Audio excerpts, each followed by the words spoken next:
بسم الله الرحمن الرحيم. الحمد لله رب العالمين، والصلاة والسلام على رسوله الكريم محمد وعلى آله وصحبه أجمعين. نبدأ من البداية ونشرح الفريضة. فلو هلك عن زوجة وأم وأب وبنتين، الزوج الثمن لوجود البنتين، الأم السدس، الأب سدس وعصبة مع الفرع الوارث المؤنث، والبنات الثلثين. والمسألة من 24 وتعول إلى 27. إذن هذه المسألة فيها عول. الآن ماتت هذه البنت، فهذه أختها، أخت شقيقة، وهذا أب جدها، وهذه أب جدتها، وهذه الزوجة أمها. فالأم لها الثلث عدم وجود فرع وارث، لأن هذه البنت ماتت عن زوج فقط، والجدة محجوبة بالأم، والجد له الجد هنا له السدس، والأخت الشقيقة الباقي، والزوج النصف، وهذا على مبدأ زيد. إذن زوج نصف والأم الثلث، فبقي من الفريضة سدس، فنعطيه للجد ولا شيء للأخت الشقيقة على مبدأ زيد.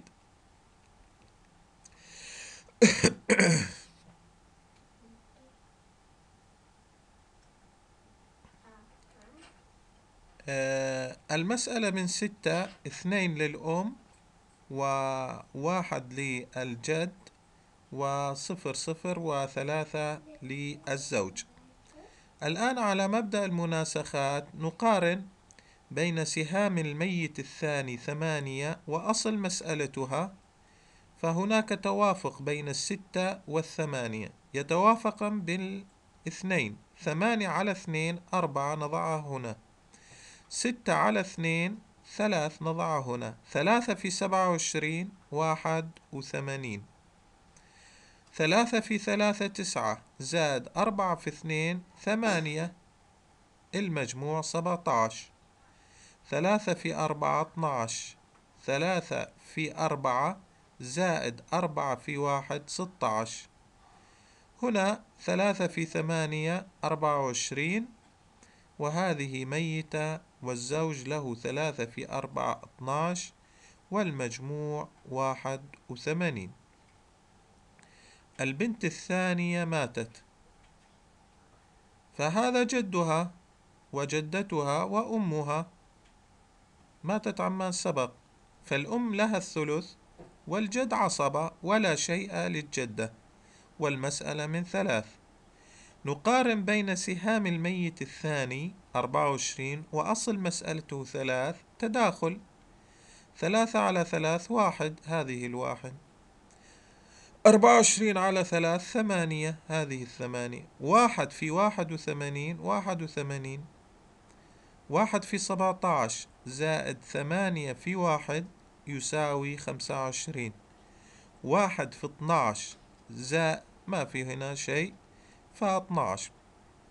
1 في 16 زائد 2 في 8 16، ويساوي 32. هنا ماتت وهذه ماتت، وهذا الزوج له 12 في 1 12، والمجموع 81. يعني كما تلاحظ، يعني نستخدم العمليات الرياضية والعلاقة بين الأعداد في التناسب، يعني التماثل والتداخل، وتحليل الأعداد وإيجاد القاسم المشترك بين الأعداد. أرجو أن أكون وضحت الفريضة، والحمد لله رب العالمين.